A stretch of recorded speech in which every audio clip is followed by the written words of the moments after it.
Siguiendo el plateado Nilo desde El Cairo, en la meseta de Giza, a la sombra de las pirámides, se encuentra una de las auténticas maravillas del mundo. Durante casi 5000 años su existencia ha estado envuelta en misterios, controversias e incertidumbres. ¿Cuánto tiempo lleva allí? ¿Quién la construyó y cuándo? ¿Por qué la construyeron? ¿A quién representa? ¿Hay cámaras secretas por debajo? Estas preguntas han confundido a reyes, exploradores y expertos durante siglos. Pero después de tantas teorías, excavaciones y disputas, ¿seremos capaces por fin de resolver los misterios de la Esfinge?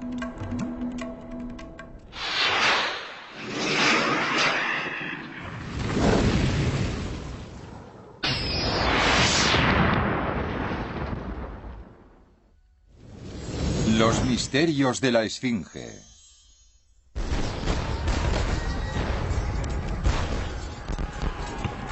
Julio de 1798. Napoleón invade Egipto. La batalla de las pirámides rugió durante 2 horas en medio de una tormenta de polvo, con temperaturas de casi 50 grados. Poco después de lograr una de sus mayores victorias, Napoleón se encontró con algo inesperado, una imagen muy curiosa que pocos europeos habían visto jamás. El conquistador, de 29 años, quedó impresionado por esa cabeza colosal que surgía de la arena. ¿Qué era? ¿Qué representaba? Tenía que saber más sobre esta maltrecha creación y sobre la cultura que la construyó. Napoleón llegó con todo un equipo. No era solo una expedición militar, aunque su idea principal fuera esa, sino que llegó con todo un equipo de supervisores, ingenieros, científicos y artistas. Y durante unos 3 años se dedicaron a anotar todo lo que veían, en muy poco tiempo, la verdad. Documentaron gran parte de los monumentos de Egipto, incluida la Esfinge. En realidad hay un dibujo maravilloso que representa a unas personas sobre la cabeza de la Esfinge, midiéndola con una plomada. Muchas de las tumbas y monumentos examinados por los expertos de Napoleón tenían inscripciones en una escritura que podría ser la más antigua del mundo, la jeroglífica. Tras la caída de la antigua civilización egipcia en el año 30 a.C., el significado de los jeroglíficos se fue perdiendo paulatinamente y se convirtió en un misterio total durante 1800 años. En 1799, un oficial del cuerpo de ingenieros de Napoleón se tropezó con una losa de granito cerca de una ciudad llamada Rosetta. La piedra contenía el mismo mensaje inscrito en 3 escrituras distintas. Una vez traducida en su totalidad, la piedra de Rosetta resultaría ser la clave para desentrañar los secretos del antiguo Egipto. Cuando los franceses fueron expulsados de Egipto por los británicos en 1801, se llevaron consigo innumerables tesoros, pero no lograron descubrir nada nuevo sobre la Esfinge. Su extraña y maltrecha cabeza no cedió ninguno de sus secretos hasta 18 años después.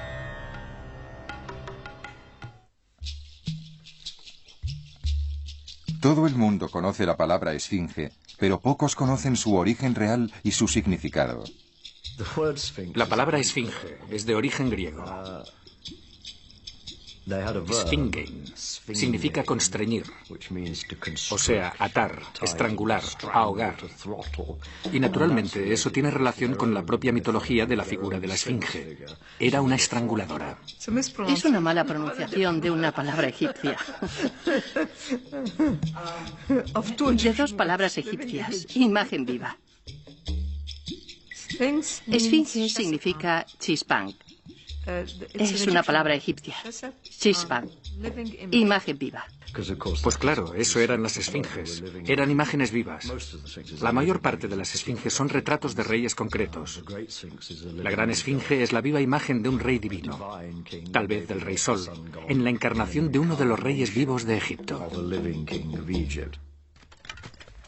La primera excavación moderna de la Esfinge la llevó a cabo un comerciante metido a explorador, Giovanni Caviglia, en 1816. Caviglia en aquellos tiempos podía hacer de todo. Podía excavar y sondear donde quisiera. Nadie se lo prohibía. Caviglia había oído rumores locales y leyendas de cámaras secretas y tesoros escondidos, y buscó un camino para entrar en la Esfinge. Le quitó la arena desde el cuello hacia abajo y se sorprendió al descubrir que la cabeza estaba unida a un enorme cuerpo de león de 72 metros de largo por 20 de alto. Entre las garras encontró los restos de una pequeña capilla y un altar que mostraba rastros de fuego. Tal vez la esfinge era un templo y el altar se había usado para quemar ofrendas. Sin ceder en su empeño, Caviglia seguía excavando, a pesar del peligro constante de ser aplastado por la arena. Caviglia llegó con una teoría en mente. Pensaba que habría un paso, un túnel desde la pata de la esfinge hasta la gran pirámide. Esa era su teoría. La idea del túnel era nueva. Excavó por todas partes, pero no encontró nada. Sin embargo, Caviglia sí logró un descubrimiento importante, la Estela del Sueño, un bloque de piedra erecto que contiene jeroglíficos. La piedra de Rosetta fue la clave que permitió descifrar sus interesantes inscripciones, que se remontaban al siglo XIV a.C. y contaban las gestas de un príncipe real, Tutmosis IV. Nos dice que durmió a la sombra de la cabeza de la esfinge y que la esfinge estaba enterrada por la arena hasta el cuello. La esfinge se le apareció en sueños. La esfinge le habló en sueños y le dijo: Tutmosis, hijo mío, me estoy muriendo. La arena me está matando. Si me libras de ella, te convertiré en rey del Alto y Bajo Egipto. Y nos encontramos con que hay mucho de política en esta historia. Porque Tutmosis mató a su hermano mayor, que era el heredero del trono de Egipto. Y de esta manera les decía a todos que tenían que olvidar el crimen que cometió, porque el Dios le había elegido para ser rey de Egipto. Yo lo llamaría propaganda. Si ocurrió de este modo o no, ¿cómo vamos a saberlo si han pasado 3.500 años? Es un poco difícil. Pero desde luego también lo es decir que el Dios decidió que este joven príncipe se convirtiera en rey. Era una forma de legitimarlo. Tutmosis estaba muy emocionado. Era un noble, tenía dinero. Reunió unas cuantas tropas, retiró la arena y lo arregló todo. Y se convirtió en faraón. O sea, que la esfinge no habla por hablar. La Estela del Sueño contenía algo que parecía ser una referencia parcial a un rey llamado Kefren, que 1000 años antes construyó la segunda pirámide. Parece que Tutmosis relacionaba a Kefren con la esfinge, pero la inscripción está erosionada y sus intenciones no están claras. La Estela del Sueño se convirtió en una base para todas las controversias posteriores sobre la edad de la esfinge. Tutmosis fue el primero que limpió de arena la esfinge, pero no fue el último. La arena arrastrada por el viento, que en realidad llega del norte de la meseta de Giza y gira en esta roca hacia el oeste, encuentra aquí un hueco que no tiene ningún sentido desde el punto de vista de la naturaleza, así que lo rellena. Por eso, cada vez que la esfinge queda abandonada a su suerte, el hueco se llena de arena. Ya ha ocurrido varias veces. Se emprendieron numerosas excavaciones alrededor de la esfinge durante el siglo XIX. Pero los exploradores y arqueólogos, frustrados por la enorme cantidad de arena que había que retirar, dejaron la mayor parte de la esfinge enterrada y prefirieron trabajar solo en algunas zonas concretas del monumento. Entre los muchos misterios de la esfinge, aparecieron varios objetos extraños a ambos lados. Mariette fue el primero que excavó a ambos lados de la esfinge en 1853 y encontró inmediatamente 2 cajas enormes en la cara sur. En la cara norte encontró 3 cajas adosadas a la esfinge, hechas de bloques de piedra. Y en toda la historia de la egiptología, llama la atención que nadie se preguntara qué eran esas cajas tan enormes. Todo nos lleva a pensar que eran pedestales para grandes estatuas situadas alrededor del cuerpo de la esfinge. También es lógico suponer que la esfinge se convirtió en un lugar de peregrinación, que se llevó a cabo una gran operación de reforma, y que la esfinge no estaba sola, sino que también había una estatua del busto, estatuas que serían divinas o reales, situadas a los lados de la esfinge, losas empotradas en paredes de adobe de colores. Era una imagen muy rica para el Imperio Nuevo.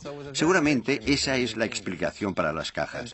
La única caja que no coincide con esta teoría es la del lado noroeste. La parte superior de la caja, a diferencia de las demás, no parece lo bastante fuerte como para soportar una estatua, así que todavía puede saltar la sorpresa. Algo totalmente inesperado. Mariette también descubrió el Templo del Valle, justo al sudeste de la Esfinge. Su magnífica arquitectura llevaba más de 1000 años enterrada bajo toneladas de arena.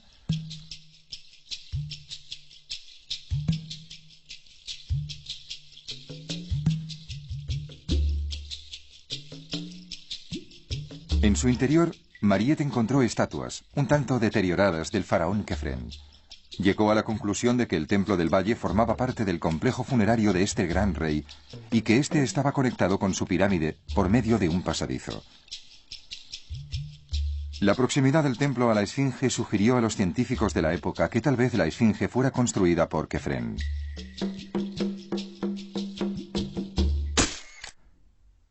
Con la invención de la fotografía, la Esfinge se convirtió en el tema favorito de los fotógrafos. Esta foto, tomada por Maxime Duchamp en 1849, fue la primera que se le hizo al monumento. Luego se le harían muchísimas más.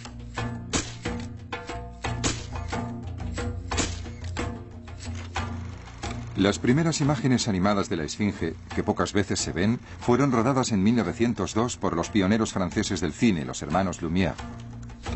En general, la Esfinge se consideraba una curiosidad y una ocasión para tomar fotos, no un objeto de estudio científico serio.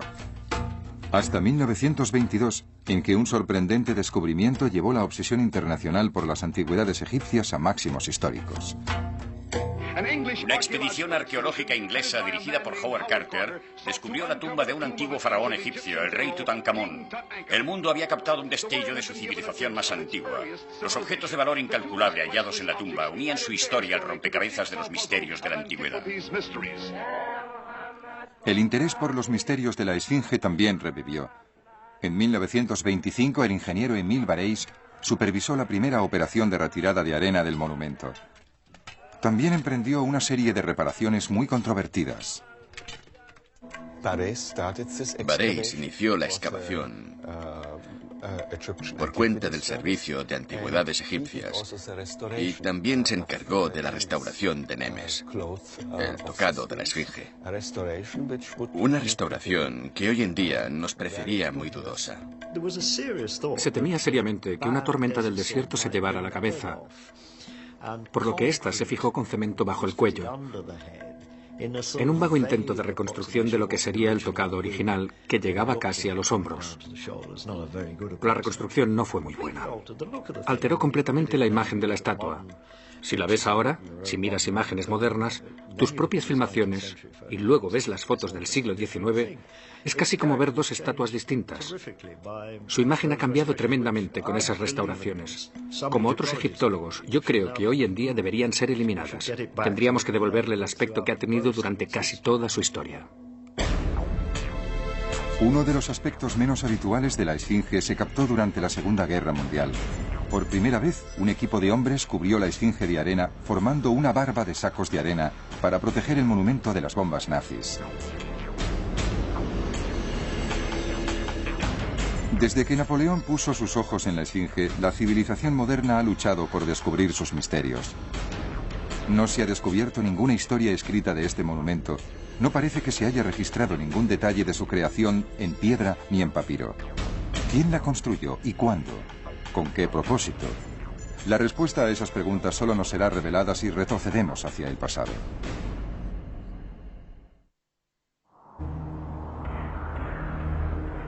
La Gran Esfinge es una enorme escultura de piedra tallada en la roca caliza.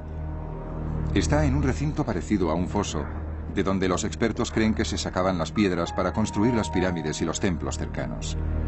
Si eso fuera cierto, entonces la Esfinge habría sido esculpida entre 2520 y 2494 a.C. El monumento es una brillante creación de la cultura más sofisticada de la Tierra. Pero ¿cómo llegó esa cultura a ser tan avanzada? Ese es otro de los misterios que rodean a la Esfinge. Hubo una época en la que estaba de moda decir que la cultura egipcia brotó de la nada, o que hubo una invasión extranjera que trajo nuevas ideas a Egipto. Algunos trabajos bastante recientes y muy interesantes sobre culturas predinásticas y antiguas de Egipto demuestran sin lugar a dudas que eso no es cierto.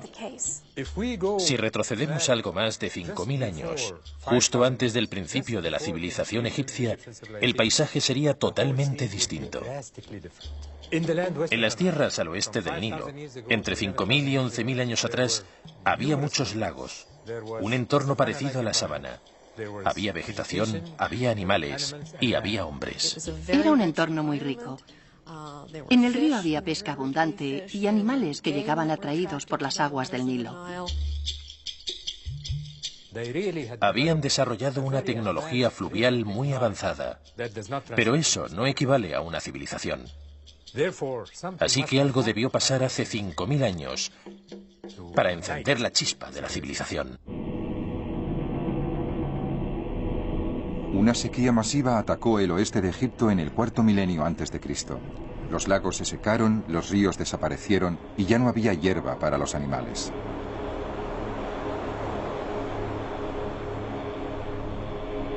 Durante siglos, esta zona fue habitada por los pueblos del desierto, grupos de nómadas que viajaban por todo el país. Para salvar sus vidas y las de sus animales, los pueblos del desierto emigraron hasta la única fuente de agua que conocían, el Nilo. Poseían la sabiduría del desierto. Sabían cómo enfrentarse a un terreno seco. Sabían qué hacer con las rocas. Así que se juntaron pueblos que poseían la sabiduría del desierto con otros, muy sedentarios, que poseían la tecnología del río.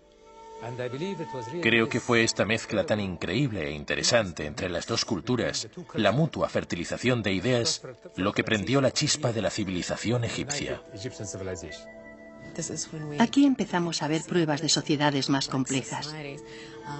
Los entierros se sofistican hacia mediados del cuarto milenio antes de Cristo. Y a finales de dicho milenio, desde luego, ya existían gobernantes que controlaban grandes extensiones. Finalmente apareció un rey. El Alto y el Bajo Egipto fueron unidos por el mítico rey Menes hacia el 3000 a.C. Bajo su mandato, Egipto creció social y políticamente a un ritmo increíble. Solo 500 años más tarde, bajo el reinado del rey Kéope, los egipcios ya habían desarrollado la ciencia y la técnica suficientes como para embarcarse en un proyecto extraordinario, el de construir una de las 7 maravillas del mundo. Fue una época de experimentación, una época muy pomposa. La cultura se había encontrado a sí misma y se expresaba en proyectos grandes, megalíticos, sobre todo en las pirámides.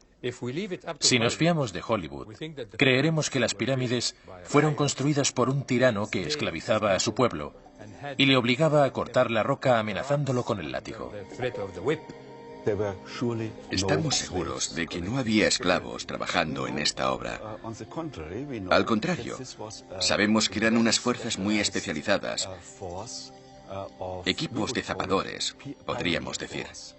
La verdad es que Egipto era un país con una fuerza de trabajo abundante y organizada. En primer lugar, para las tareas agrícolas. Más le valía al faraón darles algo que hacer cuando había menos trabajo en los campos, ya que probablemente se jugaba la estabilidad política. Si fuera rey diría, bueno, estamos todo el año cobrando impuestos a esta gente. Les pondré a trabajar en un proyecto durante estos meses muertos. No creo que fuera un proyecto administrativo en el sentido de proyecto del gobierno o un proyecto de empleo público como en la presa de Hoover. Creo que era más bien un aprovechamiento de las capacidades humanas de los grupos sociales naturales del Valle del Nilo. No tenían elección, pero se consideraba que era obligatorio contribuir a esos proyectos masivos en Giza y que había que hacerlo por el hombre que les gobernaba a todos, el faraón. Y así, al crear la Gran Pirámide, es posible que Kéope construyera Egipto como nación unificada. A Kéope le llevó 23 años construir la Gran Pirámide. Algunos expertos sugieren que durante ese tiempo también se talló la Esfinge. ¿Pero fue realmente Kéope o alguno de sus sucesores. 4 de los reyes que reinaron durante la cuarta dinastía, Kéope, Tidufri, Kefren y Micerino. ¿Cuál de ellos fue el que plasmó su rostro en la esfinge? Casi todo el mundo cree que Kefren, el rey que construyó la segunda pirámide, también hizo esculpir la esfinge. La esfinge está esculpida en la roca de las canteras de Kéope. Que si creo que es posible que Kéope esculpiese la esfinge, es posible, pero creo que es más probable que la construyera Kefren. Ahora estamos totalmente convencidos de que fue Kéope quien la construyó, porque cuando la ves por las noches, con la cara iluminada, se ve que es la cara de Kéope. Los egipcios antiguos nunca escribirán un papel donde diga la esfinge fue construida por Kefren, ni te darán pruebas de que realmente la construyó Kefren. Eso no lo harán nunca. Pero nosotros, como arqueólogos que trabajamos sobre el terreno, que llevamos 30 años excavando alrededor de las pirámides, escribimos en libros y artículos la prueba de que la esfinge data de la cuarta dinastía. Espero que un día, cuando se haya examinado más a fondo la esfinge, se descubra un depósito de fundación, por ejemplo, o unas ofrendas a la esfinge con el nombre del faraón que la hizo construir.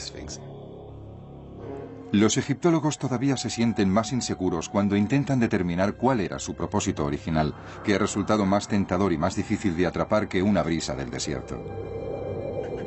¿Qué era la esfinge? ¿Una representación del dios del sol? ¿Un objeto de culto? ¿La poderosa guardiana de la necrópolis de Giza? A falta de textos del Imperio Antiguo, no podemos estar seguros de cuál es su intención original. Sin embargo, tenemos una pista importante. La esfinge está orientada hacia el este, hacia el sol naciente. Una esfinge es una estatua de una divinidad y una divinidad relacionada con el dios del sol. Todas están relacionadas con él. Cuando el rey muere, se convierte en el dios Sol. Por eso creo que Kéope fue el primer rey del antiguo Egipto que llevó a cabo una revolución religiosa. Kéope fue el primer rey del antiguo Egipto que dijo en vida: soy el dios Sol, soy Re. Kéope era la culminación de la realeza divina. Por eso creo que el único que le siguió era su hijo Kefren, el constructor de la segunda pirámide de Giza. De hecho, Kefren mandó hacer esta estatua para él mismo y para reverenciar a su padre. Muchos egiptólogos creen que la esfinge tenía una función específica en el complejo de Giza. Pero, ¿estaría planificada su inclusión desde el principio?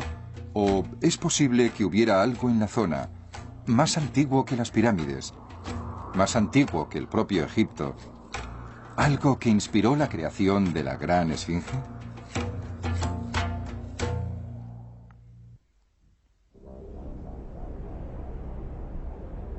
Cuando los reyes de la cuarta dinastía llegaron a Giza hacia el 2500 a.C., para construir sus pirámides y complejos funerarios, encontraron una zona escarpada de piedra caliza hacia el este.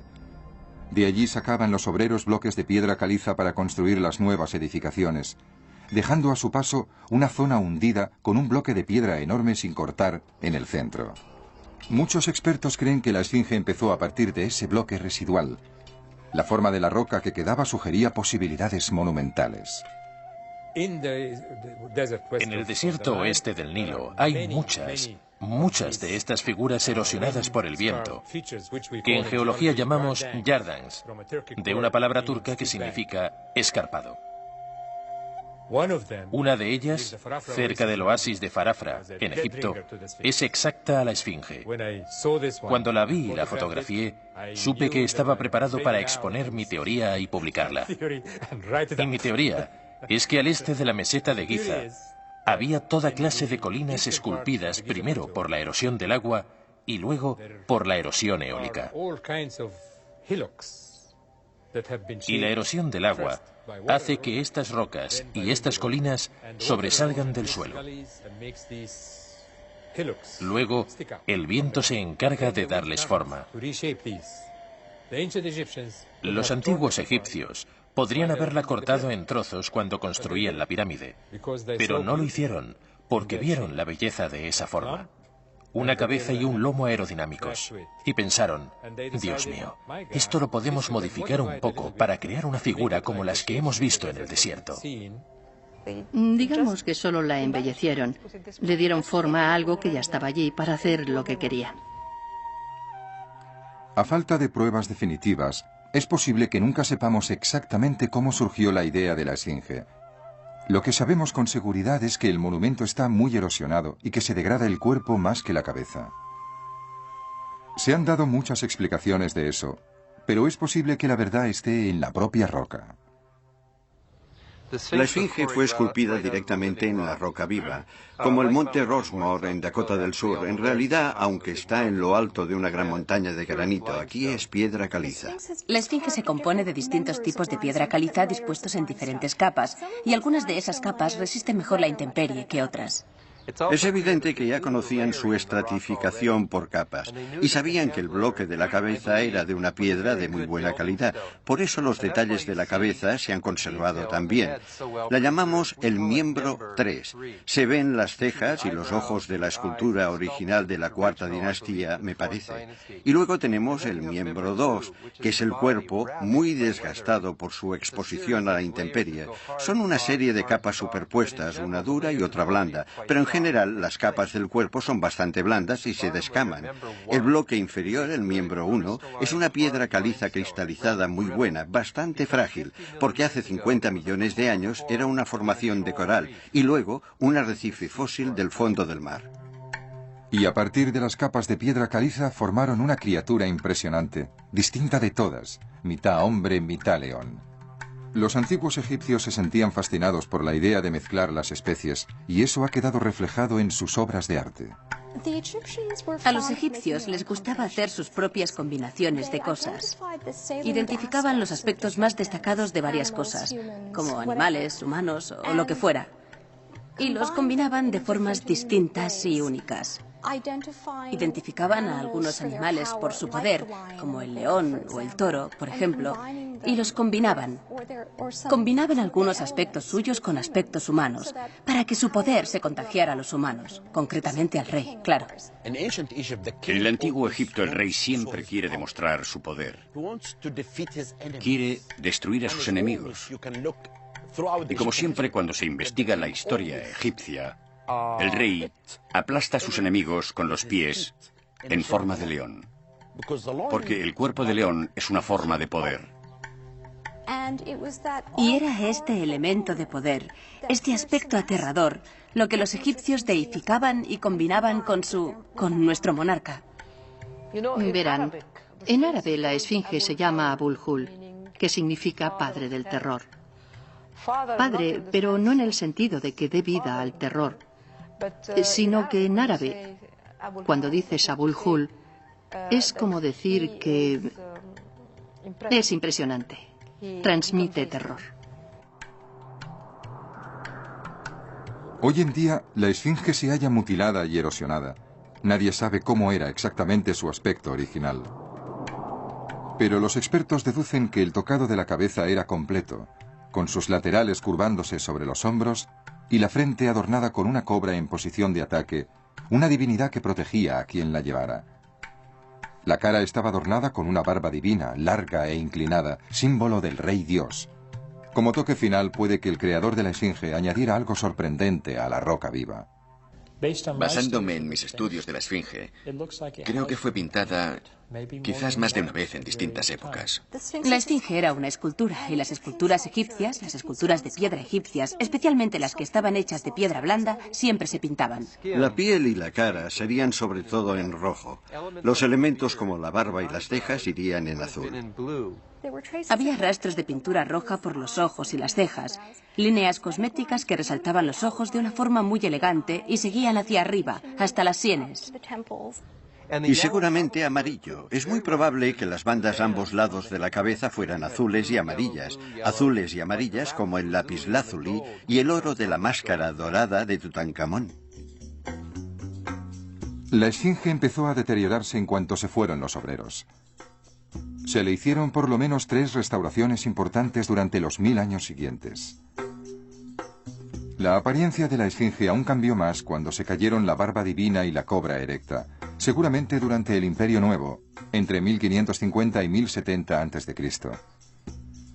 Se descubrieron fragmentos de ambas muchos siglos después, y hoy en día esos fragmentos se pueden ver en el Museo de El Cairo y en el Museo Británico de Londres. Durante casi 5000 años la esfinge ha estado situada en lo alto de la meseta de Giza, como testigo de la habilidad de los que la construyeron.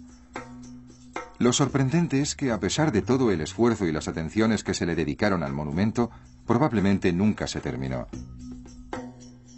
Hay una repisa en la parte trasera de la esfinge sin terminar. Era algo muy corriente entre los egipcios. La cámara inferior de la Gran Pirámide está inacabada. El gran complejo arquitectónico del rey Yoser en Saqqara está inacabado. Creo que eso formaba parte de los ciclos de las obras públicas. Mientras vivía el rey, se trabajaba en los monumentos asociados con él. Cuando moría, el sucesor hacía unos arreglos de prisa y corriendo. Daba la obra por terminada y ordenaba trasladar a los trabajadores para iniciar otra etapa de otro proyecto eterno. Bueno, es posible que la esfinge y su templo nunca llegaran a albergar un culto viviente en la época de su construcción. En Giza hay cientos de tumbas, por no decir miles, con listas completas de títulos que incluyen sacerdotes y sacerdotisas de los dioses y diosas de la época. Es posible que eso no le diga nada a la gente de hoy en día, pero para los egiptólogos es otra prueba de que el templo nunca llegó a terminarse y por eso no se celebraba un culto activo. De todos los rumores y conjeturas que rodean a la esfinge, el más famoso es el de la nariz, o mejor dicho, el de su falta. ¿Quién fue el que dejó a la esfinge sin nariz? ¿Cuándo ocurrió? ¿Cómo ocurrió? Incluso hoy en día el público en general sigue acusando al hombre equivocado.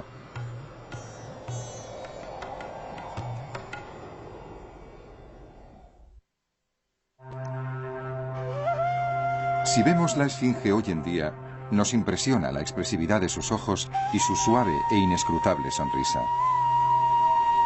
La piedra caliza se ha desgastado de una forma tan extraña que si te desplazas solo unos metros a un lado o a otro, cambian toda su expresión y su apariencia. Pero como la imagen de la esfinge es todo un símbolo, de entrada nadie se da cuenta de que le falta la nariz. Si te quedas aquí donde se sitúan los turistas solo una hora, oirás por lo menos 10 historias distintas. Todo el mundo tiene su opinión. Esta es la esfinge, guardiana del recinto sagrado de la segunda pirámide. ¿Y cómo se rompió la nariz? Cuando Napoleón llegó a Egipto, sus artilleros la usaron como objetivo y le saltaron la nariz con una bala de cañón. ¿Napoleón? Pero yo no creo que fuera Napoleón Bonaparte. Era un hombre que llevaba consigo científicos de todas clases. Viajaban con sus oficiales y sus soldados. No creo que encontraran una pieza arqueológica como esta y empezaran a dispararle balas de cañón. Hay quien dice que llegaron los bárbaros y rompieron a golpes la nariz de la esfinge. Otros dicen que no, que fueron los árabes quienes dañaron la nariz de la esfinge. Si observas la cara atentamente, hay una marca de palanca en lo alto de la nariz, justo en el puente, y hay otro surco profundo en el lado izquierdo. Y yo juraría que es como si alguien hubiera cogido 2 palancas enormes y se las hubiera metido a la nariz. Parece que alguien le rompió la nariz deliberadamente y de un solo golpe. Un tal Abdel Latif visitó la esfinge. Era un médico de Bagdad que llegó aquí hacia el 1200 después de Cristo y quedó fascinado por la cara de la esfinge. Cuando él la visitó, estaba en buen estado. En el siglo XIV encontramos una historia de un cronista árabe llamado el Makrizi. Según él, un día llegó aquí un hombre religioso, un sufí. Llegó y se encontró con que la gente que vivía aquí seguía viendo la esfinge como algo sagrado y divino. Como sufí, eso no le gustó nada. Y con una barra de metal le rompió la nariz a la esfinge para demostrar a la gente que era simplemente una roca y no un dios. Como trabajaba aquí en la esfinge, pensé que sería maravilloso excavar un agujero en el suelo y hasta encontrar la nariz. Pero claro, eso no ocurrió. En realidad nadie sabe dónde fue a parar la nariz. El imperio antiguo se hundió hacia 2150 a.C. y la meseta de Giza quedó prácticamente abandonada. Poco a poco, todo lo que se sabía del monumento, como su cuerpo, el motivo de su construcción y el nombre de su creador, se perdió entre las arenas del desierto. Los árabes conquistaron Egipto en el año 640 después de Cristo y redescubrieron el interés en la riqueza perdida de los faraones. Circulaban disparatadas historias sobre cámaras secretas bajo la esfinge. Los aventureros árabes no encontraron nada, pero sus esfuerzos inspiraron a las generaciones futuras de cazadores de tesoros, arqueólogos y escritores esotéricos. Hay mucha gente que piensa que hay huecos bajo la esfinge y tesoros escondidos, no necesariamente oro, pero sí textos importantes y papiros. Pero se han hecho muchas investigaciones y la verdad es que no se ha encontrado nada. Cuando empecé a interesarme por la esfinge, su misterio y su magia, en realidad buscaba túneles secretos en la esfinge. Yo era el que más deseaba saber si los esotéricos tenían razón o si teníamos razón los científicos. Y por eso Mark Lehner y yo despejamos 3 túneles. El primer túnel está situado entre las patas, tras la estela del sueño, y penetra apenas unos 5 metros en el interior de la esfinge.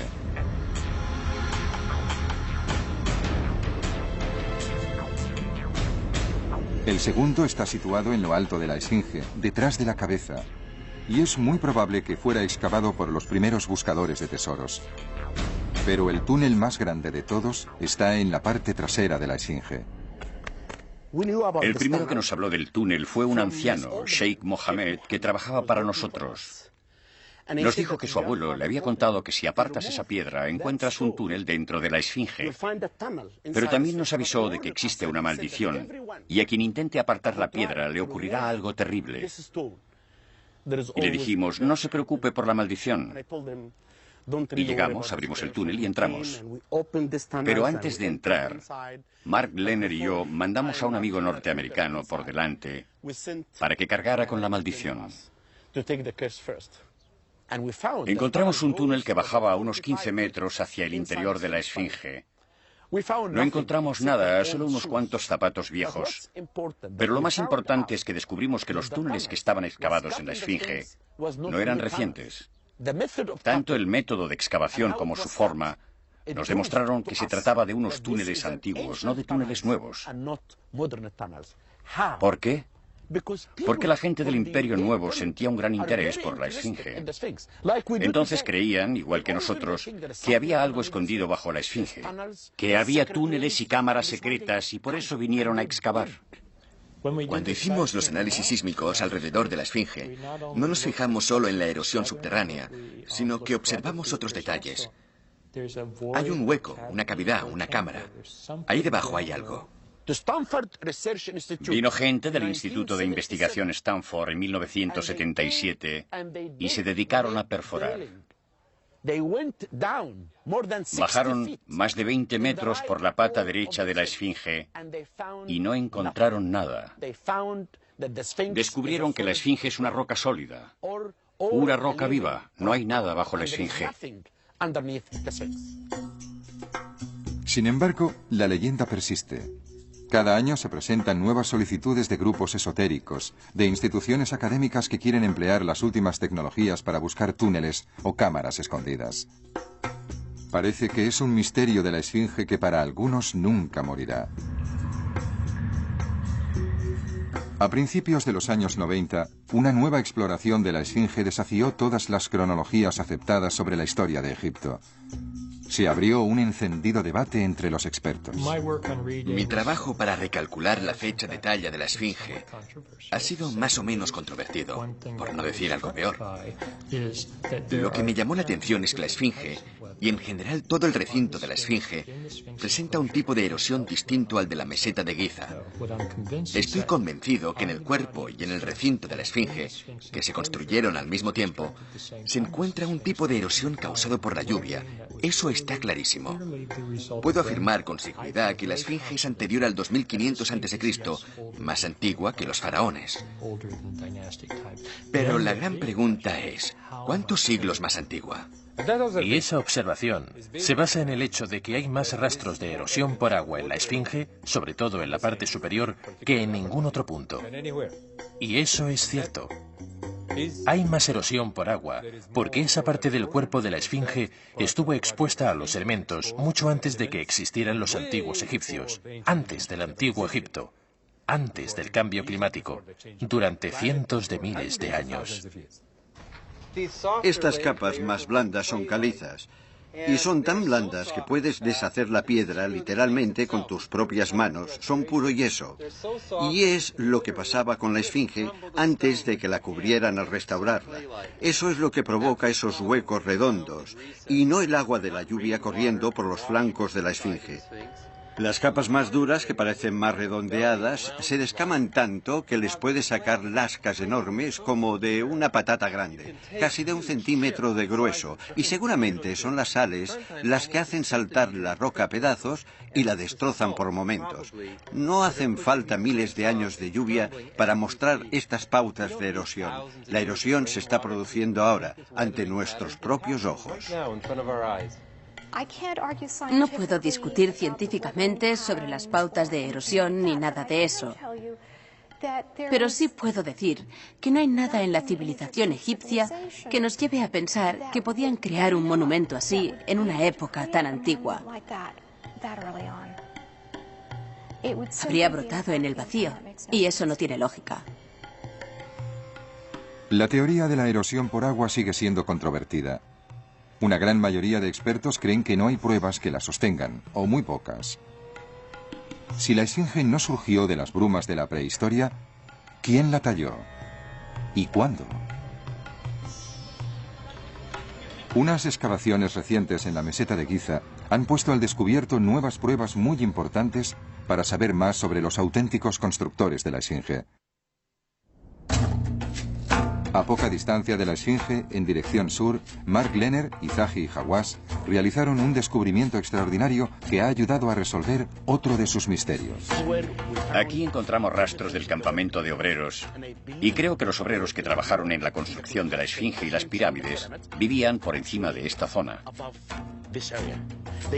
Vivían en el campamento, tomaban pan y cerveza, se llevaban las herramientas y pasaban por debajo del puente, de esa puerta, para trabajar de sol a sol. En las excavaciones que estamos realizando ahora encontramos un gran centro de elaboración de pan y carne, grande como varios campos de fútbol juntos. Tenemos aquí un montón de panaderías y hemos recogido más de 80.000 restos de recipientes de barro. En esta zona descubrimos una mastaba o tumba.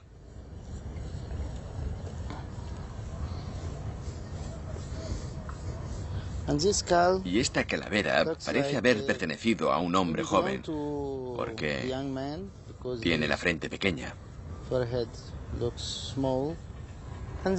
Los médicos que analizan los esqueletos dicen que casi todos morían jóvenes,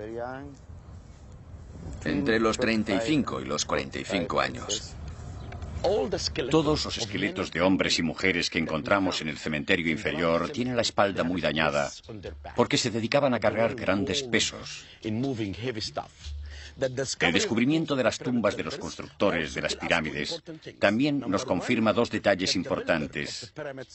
El primero es que los constructores de las pirámides eran egipcios, y el segundo es que no eran esclavos.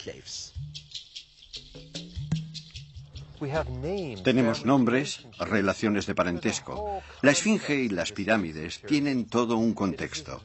Es un contexto muy humano que echo de menos en la literatura esotérica. Si no fueron ellos, entonces, ¿quién fue? ¿Dónde están las pruebas?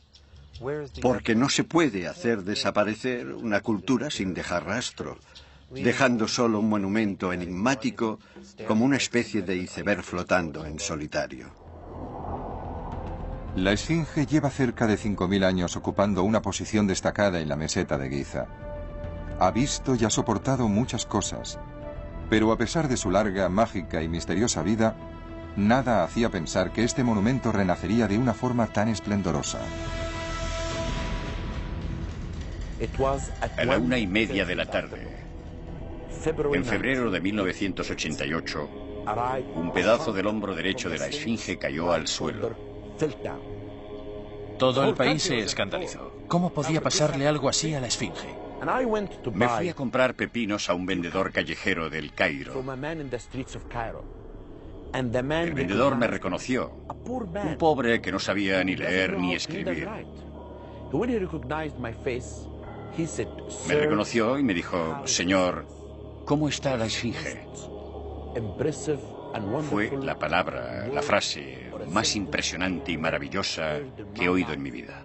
Los medios de comunicación, los programas de televisión, de radio, todo el mundo en Egipto estaba horrorizado.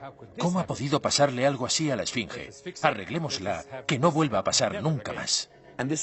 Por eso decidimos iniciar una importante campaña para restaurar la estatua de una forma científica. Y no solo tenemos que decidir cuál será el método de restauración, también tenemos que escuchar la opinión de todo el mundo. Porque la Esfinge no pertenece solamente a Egipto, pertenece a todo el mundo. A partir de 1990, la Esfinge fue sometida a la restauración más ambiciosa y completa que se hubiera realizado jamás. 3.000 días y 12.478 piedras más tarde, en enero de 1998, se descubrió al mundo la Esfinge, conservada y restaurada.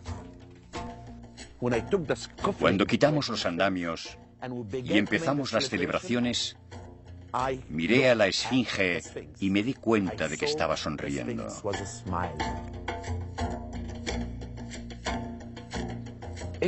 Tal vez fue la mejor noche de su vida. En sus 5.000 años de historia, lo veía todo. Había visto a Napoleón, a la gente que llegaba de todas partes, a los esotéricos, a la gente hablando sobre ella, pero nunca lo había pasado tan bien como aquella noche. Todo el mundo miraba su cara. En el Egipto de hoy en día, la Esfinge tiene un papel muy significativo. No entiendo exactamente cuál es, pero es muy significativo. Desde luego es una de las maravillas del mundo para todos y el orgullo de los egipcios. Para nosotros representa la gloria de la civilización egipcia, una muestra de lo que eran capaces los egipcios. Por eso estamos muy preocupados de que le ocurra algo, porque no es solo de los egipcios, es de toda la humanidad. Los egipcios de hoy en día consideran a la Esfinge tan importante como las pirámides, o tal vez un poco más. Me pregunto si algunas de las personas que viven cerca de la Esfinge no siguen considerándola, con cierta benevolencia, como un dios.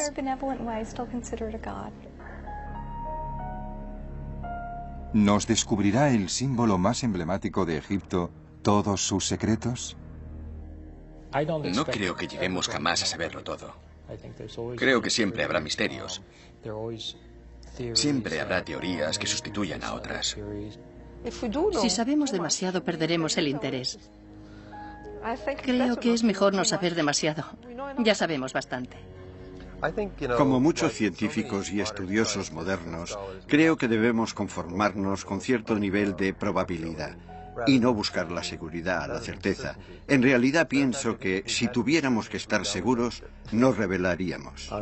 Yo quiero decir que la Esfinge es un monumento con una historia muy antigua y pintoresca y que la desconocemos casi toda. Yo podría decir a la gente que la piedra puede hablarme.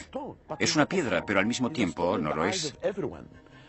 Es una piedra a los ojos de todo el mundo, pero yo siento que desde dentro la esfinge nos observa y guarda los secretos de nuestro pasado. En realidad nos dice que deberíamos aprender de esos secretos para comprender el futuro.